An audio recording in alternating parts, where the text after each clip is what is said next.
आता है जो उस पर ईमान और तवक्कल रखते हैं। और दूसरी बात उन्होंने क्या कही, वो मुझसे भी बड़े काम करेगा। आमीन। कौन करेगा? बताए कौन करेगा? जो मुझ पर इत्मीनान रखता है वो मुझसे भी बड़े काम करेगा। तो क्यों आज उससे बड़े काम, उस जैसे काम क्यों नहीं आपकी जिंदगी में हो रहे? क्योंकि आपका ईमान लफ्जी है। आप वो लोग हैं जिन्होंने लोगों को खुदा के पास लाना है, उन्हें बताना है कि यीशु कौन है, यीशु क्या कुछ कर सकता है। लेकिन अफसोस कि आज ईमानदार बुरी हालत में है, मसाइल से भरे हुए हैं, शादमानी नहीं है, मायूसी है, उदासी है, क्योंकि वो खुदा की बात को नहीं मानते। जब आप खुदा की बात को मानेंगे तो हालात बदलेंगे।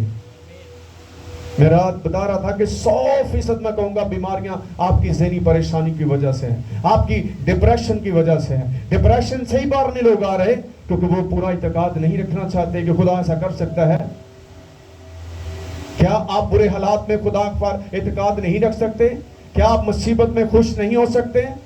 क्यों हम मुसीबतों की तरफ देखते हैं और फिर इब्लीस आपकी जिंदगी में काम करना शुरू कर देता है।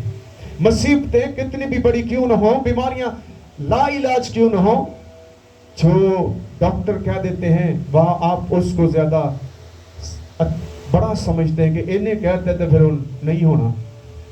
जो खुदा कहते हैं वो आप उस पर क्यों नहीं यकीन रखते? वो मुर्दों को जिंदा करता है।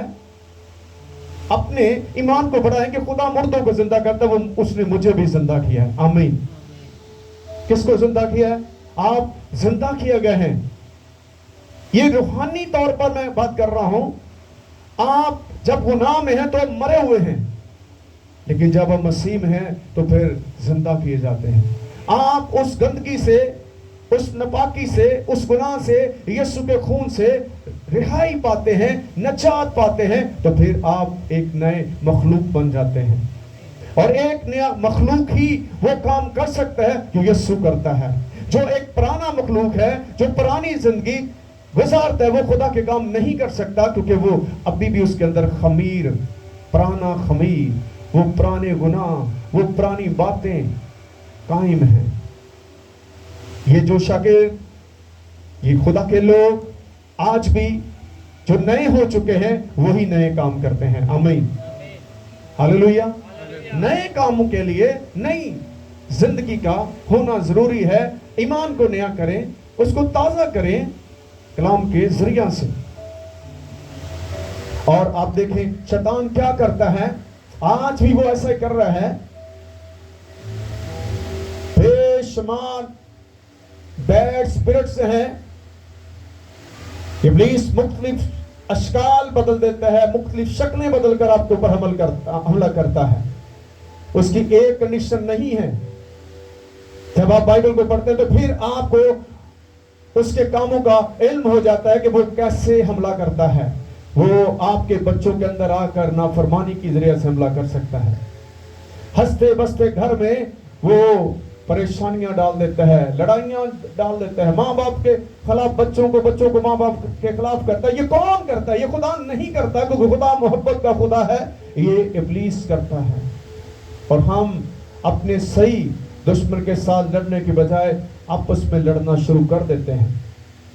खुदा का बंदा पौलुस रसूल इस बात को बयान करते हैं कि हमारी जंग खून और गोश्त के साथ नहीं है। इंग्लिश बाइबल में लिखा है कि हमारी जंग इंसानों के साथ नहीं है। किसके साथ है? उन रूहानी फौजों के साथ जो फजाओं में रहती हैं। अपने असली, अपने सही दुश्मन को समझने की कोशिश करें, जो आपके माइंड को अपने कंट्रोल में कर लेता है और फिर जिधर चाहे वो घुमा देता है, जिसके चाहे खिलाफ कर देता है। ऐसा नहीं होना, क्योंकि आपको नया माइंड चाहिए। रोमी के खत में क्या लिखा है? अक्ल नहीं हो जाने के साथ अपनी जारी सूरत को क्या करें? अक्ल नहीं होनी जरूरी है। आपको रूहानी अक्ल की जरूरत है। जब आपके पास रूहानी अक्ल होगी फिर आप रूहानी काम करेंगे।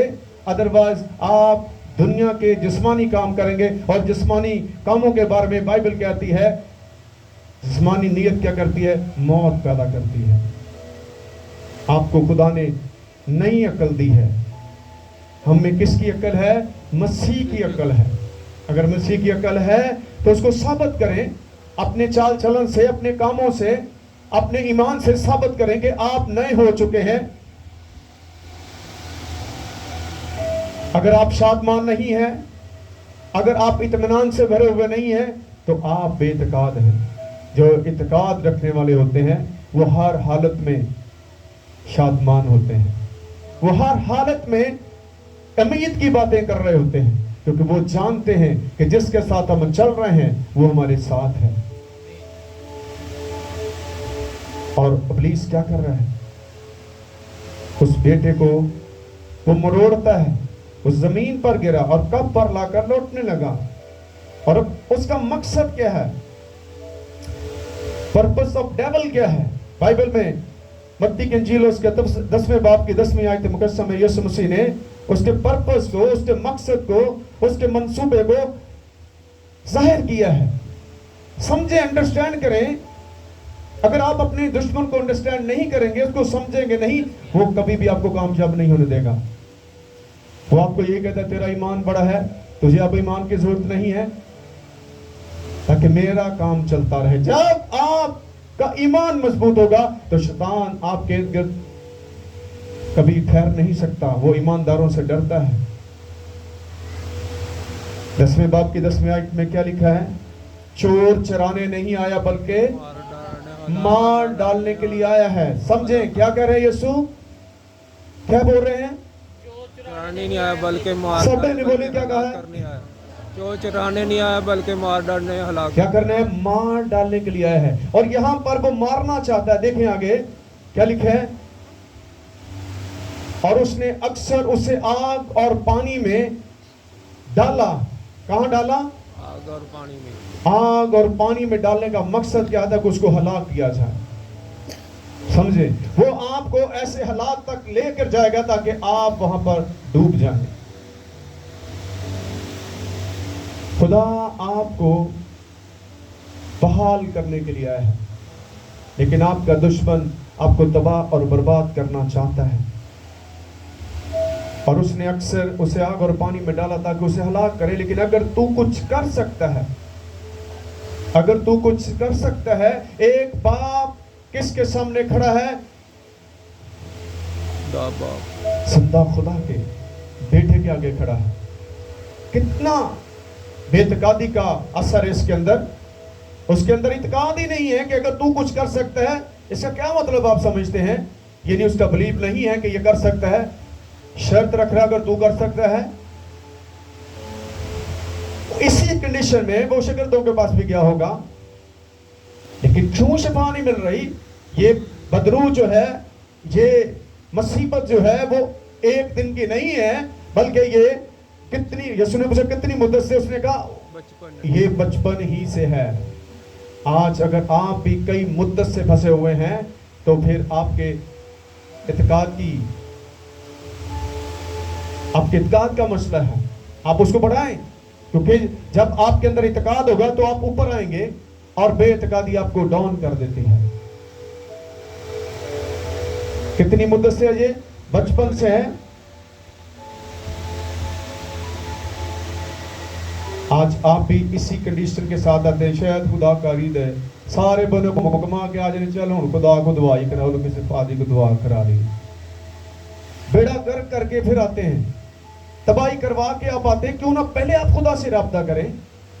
خدا آپ کا نقصان نہیں ہونے دے گا, کیونکہ آپ کا دشمن آپ کا ہر آپ کی چیز کو تباہ کر دے گا. آپ اس 12 سال کی عورت کو دیکھیں جس نے اپنا گھر بار مال بیچ کر اپنی بیماری پر خرچ کر دیا.